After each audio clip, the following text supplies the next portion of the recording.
Hi everyone, welcome back to your own academy. I am your friend your guider Nisha Sharma. कैसे हैं आप और कैसी चल रही है पढ़ाई? I think both are going good. So guys, I know अब आपको क्या ज़रूरत है। आपको ज़रूरत है सीटेट के एग्ज़ाम की स्ट्रेटेजी की कि मैम ओनली 20 डेज लेफ्ट, हमें समझ नहीं आ रहा सीटेट की प्रिपरेशन कैसे करें और सीटेट के लिए क्या पढ़ें।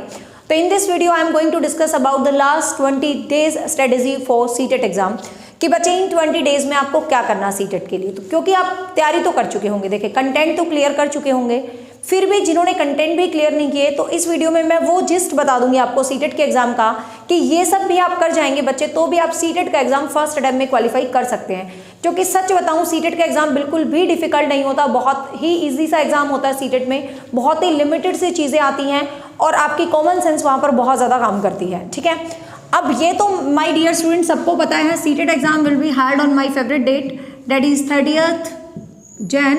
आई just fall in love with this date. ठीक है, तो 31 जनवरी को होने वाला है सीटेट।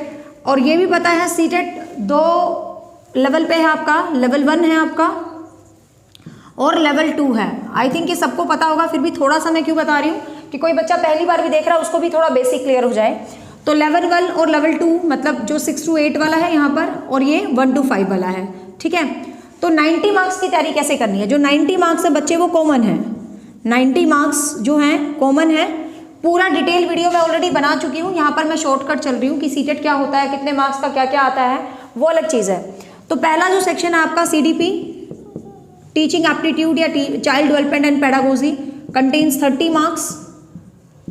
फिर आपका हिंदी लैंग्वेज 30 मार्क्स। आपने जो भी भरा है भाई, किसी ने संस्कृत भी भरा होगा, उर्दू भी भरा होगा, इंग्लिश भी भरा होगा पहली लैंग्वेज, बट मैं कंसीडर करके चल रही हूँ first language Hindi, second English, 30 marks.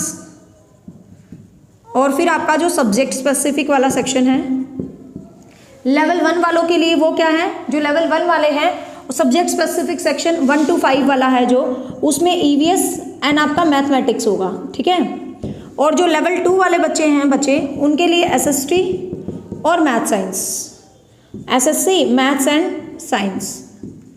ठीक है, तो ये चीज़ें होंगी किसके लिए? लेवल 2 वालों के लिए। तो आई थिंक ये सबको पता है कि 150 मार्क्स का पेपर होता है और आपको 90 लेने होते हैं और 90 और जो SC वगैरह होते हैं कुछ क्राइटेरिया होती है तो उनको 83 या 82 मार्क्स में उनको पास कर दिया जाता है। ठीक है, बट ओवरऑल 90 मार्क्स मान के चलें और 90 की मत सोचो, 90 की सोचने वाला कभी पास नहीं होता। मेक योर हाई टारगेट, यदि हाई टारगेट बनाते हो तो डेफिनेटली आप सक्सेस हो जाते हो। ठीक है, तो यहाँ पर आपको पता है ये जो 90 नंबर है बच्चे ये कॉमन है, इसकी तैयारी कैसे करेंगे? ये जो 90 मार्क्स है ये कॉमन है। अब मैं यहाँ पर डिटेल सिलेबस नहीं बता रही, पुरानी सभी वीडियोज़ में बहुत बार बता रखा है, यहाँ पर मैं ओनली लास्ट 20 डेज बता रही हूँ कि लास्ट 20 डेज में क्या करना है। अब देखिए आपने पढ़ लिया, अब इनके आपको मेन सेक्शंस पे जाना, मेन। अब यदि CDP और पेडागोजी की बात करें तो बच्चे 15 क्वेश्चन तो थ्योरेटिकल आएंगे जो अपने टॉपिक्स होते हैं उनसे, और 15 क्वेश्चन जो होते हैं वो पेडागोजिकल बेस्ड होते हैं। Pedagogy is a way of teaching, पढ़ने पढ़ाने का तरीका, शिक्षण शास्त्र, कोई टीचर कैसे पढ़ता है, कैसे पढ़ाता है, किन मेथड्स को यूज़ करता है ना, very easy thing in this exam. अब यहाँ पर मेन टॉपिक बता देती हूँ लेवल 1 और 2 दोनों के लिए। आप ये टॉपिक भी करके चले जाओगे ना तो मैं गारंटेड कहती हूँ कि आप पास हो जाओगे। लास्ट मैं कह रही हूँ सीटेट बच्चा 20 दिन में पास कर लेगा यदि इस तरीके से आपने इनको फॉलो किया, ये पढ़ा जो मैं बता रही हूँ इस वीडियो में। आप मेन टॉपिक कर जाओ, एक तो चाइल्ड डेवलपमेंट वाला टॉपिक है जो बाल विकास वाला टॉपिक है, हमेशा आता है, उसको अच्छे तरीके से कर जाओ। जीन प्याजे, कोई ऐसा सीटेट बनता ही नहीं जिसमें जीन प्याजे ना आए, जीन प्याजे वाला टॉपिक बहुत अच्छे से कर जाओ। फिर कोहलबर्ग, जो कोहलबर्ग का मोरल डेवलपमेंट थ्योरी है, कोहलबर्ग की मोरल डेवलपमेंट थ्योरी है, उसको बेहतरीन तरीके से आप करके जाएंगे। इसके बाद वाइगोस्की का सिद्धांत बहुत अच्छे तरीके से करके जाएंगे।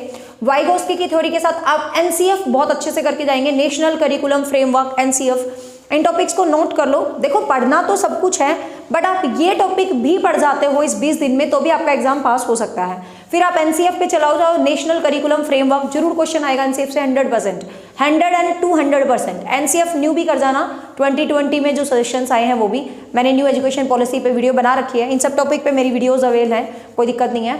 अब इसके बाद आप RTE वाला टॉपिक बहुत अच्छे से करेंगे, राइट टू एजुकेशन वाला टॉपिक बेहतरीन तरीके से करेंगे। राइट टू एजुकेशन के बाद इवेल्युएशन, जो मूल्यांकन वाला टॉपिक होता है, बच्चे बहुत अच्छे से करेंगे। मूल्यांकन में आपको मेजरमेंट भी करना है, इवेल्युएशंस भी करना है, असेसमेंट्स ऑफ लर्निंग भी करना है। ठीक है, ये सभी चीज़ें मैंने करवा रखी हैं बहुत अच्छी तरीके से। लर्निंग के टॉपिक को भी आपको देख के जाओगे क्योंकि लर्निंग भी कहीं ना कहीं मैटर कर जाता है।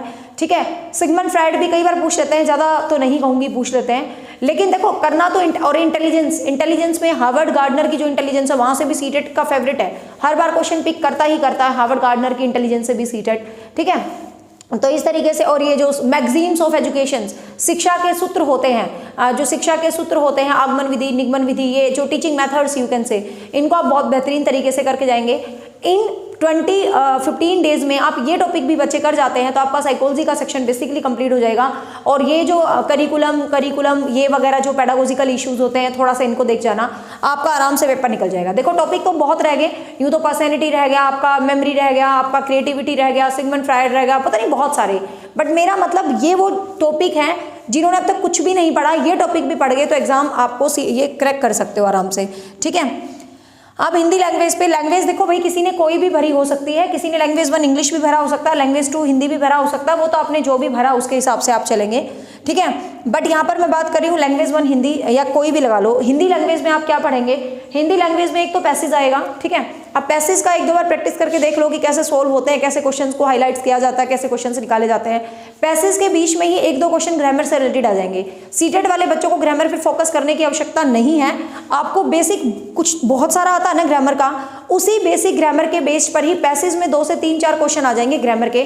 ज्यादा सीटेट में ग्रामर नहीं आती है, कई सीटेट वाले बच्चे हिंदी ग्रामर को पढ़ने में लगे हों, बिल्कुल नहीं लगना है आपको हिंदी ग्रामर पढ़ने के लिए, ठीक है। तो ये चीज़ आप ध्यान रखेंगे यहाँ पर हिंदी लैंग्वेज की। Got it. अब हिंदी लैंग्वेज के बाद आपको यहाँ पर चीज़ क्या याद रखनी है, हाँ फिर इसके अलावा हिंदी लैंग्वेज में टॉपिक्स क्या याद रखने हैं, आप हिंदी की विशेषताएं याद रख सकते हो, मतलब हिंदी भाषा की, हिंदी शिक्षा शास्त्र क्या होता है, उसकी क्या क्या विशेषताएं हैं, इस चीज़ को आप पॉइंट आउट करोगे। फिर हिंदी के स्किल्स जो कौशल होते हैं वो याद रखोगे। फिर हिंदी भाषा के बारे में, इसको आप साइकोलॉजी में भी कर सकते हो टॉपिक को, मैंने वहाँ छोड़ दिया, भाषा और चिंतन, जो वाइगोस्की है, जीन प्याजे है, चोम्स्की है, उनका जो भाषा और चिंतन है, आप उसको हिंदी लैंग्वेज में भी कर सकते हो या साइकोलॉजी में भी कर सकते हो, एक ही बात है, बट वो टॉपिक आप जरूर करेंगे, ठीक है। तो ये भाषा और चिंतन है, लैंग्वेज है, बहुसांस्कृतिकता है, बहुविधियां हैं, मतलब हिंदी भाषा इतनी आसान आती है, उसमें मूल्यांकन भी आ जाता है हिंदी भाषा में, पाठ्यक्रम पाठ्यचर्या भी हिंदी भाषा में आ जाती है। कई बार सीटेट में डिसेबिलिटीज भी बहुत आती हैं भाई, डिसेबिलिटी भी सीटेट का फेवरेट है, कहीं क्वेश्चन आ ही जाता है डिसेबिलिटीज से, तो डिसेबिलिटी भी करके जाएंगे, ठीक है। तो ये सब टॉपिक भी आप करने कर लिए ना हिंदी के, तो बहुत आसान सा हिंदी की बहुसांस्कृतिक, हिंदी के कौशल, हिंदी तो मैं सही बताऊँ ना इतनी सारी आसान आती है कि आप वैसे ही हिंदी में नंबर ले लेते हैं। मुझे ध्यान है मैं हिंदी नहीं भी पढ़ती थी तो भी मुझे याद है, जब तो मैं साइकोलॉजी भी नहीं पढ़ाती थी, कॉमन सेंस के इतने आसान क्वेश्चन होते हैं हिंदी के, मेरे 30 में से 29 क्वेश्चन थे टीजीटी सीटेट में, तो आ जाते हैं हिंदी की, कोई ज़्यादा बड़ी टेंशन नहीं है। इंग्लिश की टेंशन हो जाती है थोड़ी सी। इंग्लिश लैंग्वेज पेडागोजी पहले तो सिंपल आती थी, आजकल स्टैंडर्ड आने लगी है, आजकल इंग्लिश लैंग्वेज पेडागोजी का एक लेवल हो गया है, ठीक है। तो एक तो बच्चे पैसे से निकल जाएगा, ठीक है, ग्रामर पे फोकस करने की जरूरत नहीं है। ग्रामर में एक फिगर ऑफ स्पीच वाला टॉपिक देखो तो देख लेना, वो कई बार सीटेट में देखने को मिला है पीछे, ठीक है। फिगर ऑफ स्पीच से एक आधा क्वेश्चन पैसेज के बीच में डाल देते हैं, मतलब इस तरीके से। इसके अलावा आप लैंग्वेज क्या होती है, लैंग्वेज का डेवलपमेंट बहुत अच्छे तरीके से करेंगे। लैंग्वेज कहाँ से निकली, किस किस तरीके से ओरिजिन हुआ है, मैंने ना बेसिकली 10-10 वीडियोस तो आराम से करवा रखी है, हिंदी और इंग्लिश पेडागोजी की प्लेलिस्ट आपको मिल जाएगी प्लेलिस्ट वाले सेक्शन में, और वो है तो काफ़ी पुरानी, मतलब कॉपी पे ऐसे हिल विल रहा है, मुझे वीडियो बनानी नहीं आती थी, शुरुआत की है, आई थिंक मेरी पहली ही वीडियो है ये, इंग्लिश लैंग्वेज पेडागोजी की एक वीडियो है पहली, बहुत हिल रहा है सब कुछ, बट आप उस पर फोकस मत करना, उसमें जो पढ़ाया गया है ना वो सच में एग्जाम में आता है, ठीक है। तो इंग्लिश लैंग्वेज में ये करना। फिर लैंग्वेज लेबोरेटरी का क्वेश्चन हमेशा आता है, लैंग्वेज के स्किल्स का क्वेश्चन हमेशा आता है बच्चे, लैंग्वेज का listening, speaking, reading and writing, इनका सीक्वेंस भी पूछ लेता है, इजीली आप याद सकते हो कि पहले बच्चा आता है वो लिसन करता रहता है, फिर वो कहता है भाई मैंने तो बहुत सुन लिया मैं तो बोलूँगा, फिर बच्चा बोलने लग जाता है, फिर बोलते ही बच्चे को हम क्या करते हैं पढ़ना शुरू कर देते हैं और पढ़ाते ही लिखवाना शुरू कर देते हैं। तो listening, speaking, reading and writing, but according to Montessori जो लास्ट 2 हैं वो इंटरचेंज हो जाते हैं, ठीक है। तो ये पढ़ाते टाइम मैंने खूब बता रखी हैं चीज़ें, हाँ। तो ये चीज़ करेंगे। फिर यहाँ पर आप अप्रोचेस करेंगे, अप्रोचेस, स्ट्रक्चरलिज्म वगैरह, ये अप्रोचेस बहुत ज़्यादा पूछ जाती हैं बच्चे इंग्लिश लैंग्वेज में, तो अप्रोच पे आप फोकस करेंगे। अप्रोचेस के अलावा जो आपको फोकस करना है इंग्लिश के मेथड्स पे फोकस करना, direct method, bilingual method, translation method, compositional method भी आया था पिछली बार, ठीक है। मेथड्स पे फोकस करेंगे। मेथड्स के अलावा आप जो लैंग्वेज है, जो लैंग्वेज डेवलपमेंट है, चोम्स्की का, प्याजे का, ये तीनों में ही इंपॉर्टेंट है। सीडीपी में भी आ सकता है, हिंदी में भी आ सकता है। मैं कह रही हूँ सीडीपी आपने बहुत अच्छे से तरीके से कर ली तो सीटेट यूं ही निकल जाता है। फिर लास्ट में गुरु मंत्र बताऊंगी सीटेट जहाँ से पक्का पास होएगा, ठीक है। तो ये चीज़ आप इस तरीके से आप कर जाएंगे। कंस्ट्रक्टिविज्म अप्रोच भी करके जाएंगे, लैंग्वेज के अप्रोच भी करके जाएंगे, लैंग्वेज लेबोरेटरी भी करके जाएंगे, ठीक है। लैंग्वेज डेवलपमेंट, ये जीन प्याजे, चोम्स्की, स्ट्रक्चर ऑफ लैंग्वेज, ये सब अच्छे तरीके से आप करके जाएंगे यहाँ पर, ठीक है। ठीक है। मेथड्स में ग्रामर टाइप 100% क्वेश्चन आता है, टाइप ऑफ ग्रामर, जो ट्रेडिशनल ग्रामर है, स्ट्रक्चरल ग्रामर है, कंपोजिशनल ग्रामर है, ठीक है, फंक्शनल ग्रामर है, टाइप ऑफ ग्रामर मैंने करवा रखे हैं अच्छे से, यहाँ से भी जरूर क्वेश्चन आता है, ठीक है बच्चे। फिर है आप सब्जेक्ट में क्या पढ़ेंगे, जो आपका सब्जेक्ट है उसके अंदर लेवल 1 की पे आ जाते हैं ईवीएस एंड मैथमेटिक्स पे। सबसे पहले पीआरटी वाले बच्चों, प्यारे बच्चे, छोटे बच्चे, तो ईवीएस एंड मैथ्स में क्या पढ़ेंगे, आपको पता है यहाँ पर जो 10 मार्क्स हैं वो भी पेडागोजी के आते हैं, और जो 20 हैं वो आपका थ्योरेटिकल सेक्शन आता है सब्जेक्ट से रिलेटेड। तो ईवीएस तो एक महामंत्र है, कुछ भी आ जाता है, बट इसमें आप कुछ साइंस के भी कुछ देखो, ईवीएस का इकोलॉजिकल सिस्टम है, बायोडाइवर्सिटीज़ है, एनवायरनमेंट से रिलेटेड डेज हैं, साइंस के बहुत सारी टर्म्स आ जाती हैं, मैप वाला आ जाता है, तो ये चीज़ आप ईवीएस में थोड़ा सा अच्छे से फोकस करेंगे। मैथमेटिकल्स में जनरल अर्थमेटिक आता है, एडवांस का एक मेंसुरेशन का टॉपिक आ सकता है, मतलब आ जाता है कभी कभी, बाकी कंफ्यूज होने की जरूरत नहीं है। फिर शिक्षण विद्या जरूर आती है, वही मैथ की, आगमन निगमन शिक्षण सूत्र, ये वो वैज्ञानिक फलाना धकड़ा, शिक्षण विद्या मैथ और ईवीएस का एनवायरनमेंट की जो टीचिंग मेथड्स हैं वो अच्छे से कर लेना, ठीक है। सॉरी एसएसटी और मैथ साइंस की बात करते हैं हम। अब मैथ साइंस की यदि मैं बात करूं बच्चे, तो ये मेरा सब्जेक्ट नहीं है मतलब अच्छे तरीके से, बट मैं जनरल ओवरव्यू दे रही हूँ। साइंस में आप एनसीईआरटी 6, 7, 8, सीटेट तो सच्ची बताऊं एनसीईआरटी से बाहर आता ही नहीं, बहुत ही आसान आता है सीटेट की जो एसएस होती है, मैथ साइंस होती है, मैथ्स है, साइंस है, तो साइंस आप 6, 7, 8 की जो एनसीईआरटी की साइंस होती है उसमें कर जाना। और इसमें जो साइंस आती है बच्चे वो प्रैक्टिकल आती है, मैं आपको बता दूँ, इसमें जो साइंस आती है वो ठीक है।